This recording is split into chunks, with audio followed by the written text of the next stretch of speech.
আসসালামু আলাইকুম।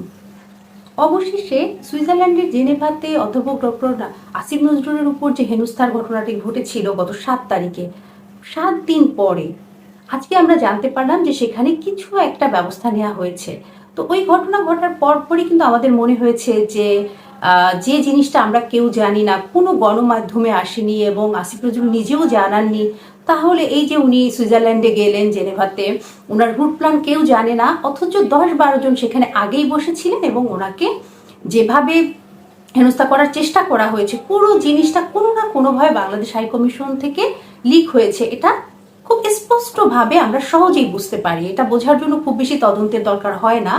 সুতরাং প্রথম থেকে কিন্তু আমার কাছে মনে হয়েছে, আমার ব্যক্তিগতভাবে মনে হয়েছে, আরও অনেকের কাছেই মনে হয়েছে যে কেন সাথে সাথে সেখানকার রাষ্ট্রদূতকে রিলিজ করা হলো না কিংবা কাউকে কোনো শাস্তি দেওয়া হলো না। এই ব্যাপারটা কিন্তু আমার মনের ভিতরে একটা খারাপ লাগা ছিল। তো আজকে নিউজটা দেখলাম যে এতদিনে একজন মানুষকে স্ট্যান্ড রিলিজ করা হয়েছে এবং আর একজনকেও বরখাস্ত করা হয়েছে এবং সেই সাথে এটার তদন্ত চলছে। তো সত্যি বলতে আসলে একদিক দিয়ে আমি বলবো যে এটা একটা ভালো দিক, কারণ তদন্ত হয়ে সুষ্ঠুভাবে কোনো কিছু হওয়াটা একদিক দিয়ে ভালো। এবং তদন্তর পরে তারা 7 দিন বসে তদন্ত করে একটা জিনিস জানতে পেরেছে, বুঝতে পেরেছে যে ওখানে 2 জন মানুষ এই জিনিসটা তাদের রুট প্ল্যানটা জানিয়েছিলেন এই আওয়ামীপন্থী সন্ত্রাসী এবং পান্ডাগুলোকে। তো এই জায়গাটা একটু পড়ে দেখি কি বলা হয়েছে, যে দ্রুততম সময়ের মধ্যে এখানে যেটা করা হয়েছে যে কামরুল ইসলামকে ঢাকায় ফিরতে বলা হয়েছে। প্রবাসী কল্যাণ ও বৈদেশিক কর্মসংস্থান মন্ত্রণালয়ের একটি সূত্রে তথ্য নিশ্চিত করেছে। জেনেভায় আন্তর্জাতিক শ্রম সংস্থার গভর্নিং বডি এবং সংস্থাটির জ্যেষ্ঠ কর্মকর্তাদের সঙ্গে বৈঠক শেষে গত বৃহস্পতিবার দেশে ফিরছিলেন আইন উপদেষ্টা আসিফ নজরুল। আর আজকে বৃহস্পতিবার তিনি রাষ্ট্রদূতের প্রোটোকলে গাড়িতে করে জেনেভা বিমানবন্দর পৌঁছান। গাড়ি থেকে নামার পর হঠাৎ একদল লোক এসে তাকে ঘিরে ধরে হেনস্থা করেন। এ সময় আসিফ নজরুলের সঙ্গে ছিলেন জেনেভা মিশনের শ্রম কাউন্সিলের মোহাম্মদ কামরুল ইসলাম ও মিশনের স্থানীয় কর্মী হিসেবে নিয়োগপ্রাপ্ত মিজান। কিন্তু এই সময় তারা দুজনই চুপ ছিলেন।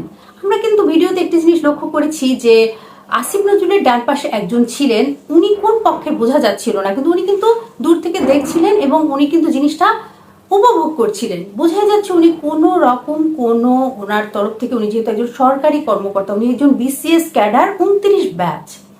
আপনি চিন্তা করুন, একজন বিসিএস ক্যাডার 29 ব্যাচের মানুষের মধ্যে ওই গার্ডসটা নেই যে বিন্দুমাত্র একটা কথাই মানুষগুলোর সামনে গিয়ে বলার বা চেষ্টা যদি উনি করতেন, সেটাও তো আমরা ভিডিওতে দেখতে পারতাম, তাই না?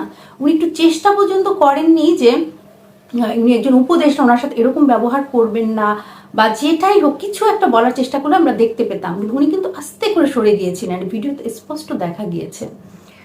তো ওনাকে স্ট্যান্ড রিলিজ করতে 7 দিন লেগেছে, তা ওনাকে দেশে আনা হচ্ছে। আর আরেকজনও এখানে সাহায্য করেছে, সাথে ছিলেন।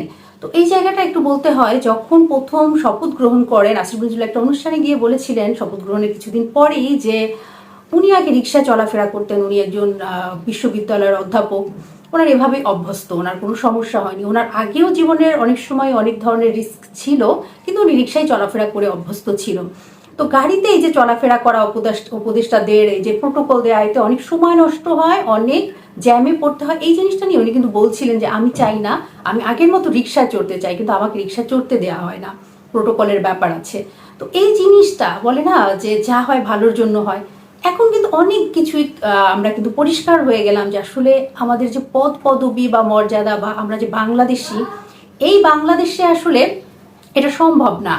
আপনি সাধারণভাবে একজন সাধারণ মানুষের মতো চলাফেরা করবেন, এটা আসলে সম্ভব না।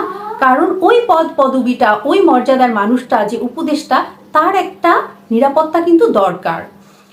নর্মাল সাধারণ মানুষের জন্য সেটা সমস্যা না, কিন্তু সবচেয়ে আশ্চর্য লাগে, এখন কিন্তু একটা শিক্ষা হলো, সবাই শিখে নিলেন যে এভাবে চলাফেরা করা যাবে না। তবে আশ্চর্য লাগে যে সুইজারল্যান্ডের জেনেভায় যারা থাকেন সেই মানুষগুলো সেই আওয়ামী পান্ডা কিংবা সেই আওয়ামী সন্ত্রাসী রয়ে গেল। তাদের মধ্যেও কিন্তু বাংলাদেশি কিংবা সুইজারল্যান্ডের যে সভ্যতা শেখার যে ব্যাপারটা, সেটা তারা করতে পারলো না। এই জায়গাটা খারাপ লাগে।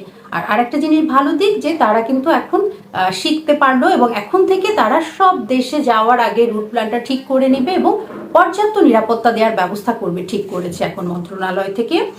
এবং এই ব্যাপারে আরও গভীরভাবে তদন্ত চলছে। তো আসলে আমাদের তো সমালোচনা, আমরা সব যেটাই করি সেটাতেই আসলে উপদেষ্টাদের সমালোচনা হচ্ছে, সব কিছু নিয়ে এখন সমালোচনা এই অন্তর্বর্তীকালীন সরকারের চলছে। এই যে দেরি করলো এটাও যেমন একটা সমালোচনা, আবার সাথে সাথে করলেও হয়তোবা সুষ্ঠু তদন্ত হতো না, হয়তোবা আসলে সত্যিকার অর্থে জড়িত নয় এরকম মানুষ শাস্তি পেয়ে যেতেন। এদিক দিয়ে আমি বলবো ঠিক আছে, 7 দিন পরে হলেও সঠিক মানুষটিকে যেন শাস্তি দেওয়া হয় এবং আরও ভালোভাবে তদন্ত করে এই জিনিসটা দেখার উপযুক্ত শাস্তি খুব দরকার, খুবই দরকার। এটা শুধুমাত্র অন্তর্বর্তীকালীন সরকারের জন্য না, ভবিষ্যৎ বাংলাদেশের জন্য, ভবিষ্যৎ মন্ত্রী কিংবা যে কারো জন্য এই ধরনের ঘটনা যেন আর না ঘটে, তা একদম দৃষ্টান্তমূলক শাস্তি খুবই দরকার।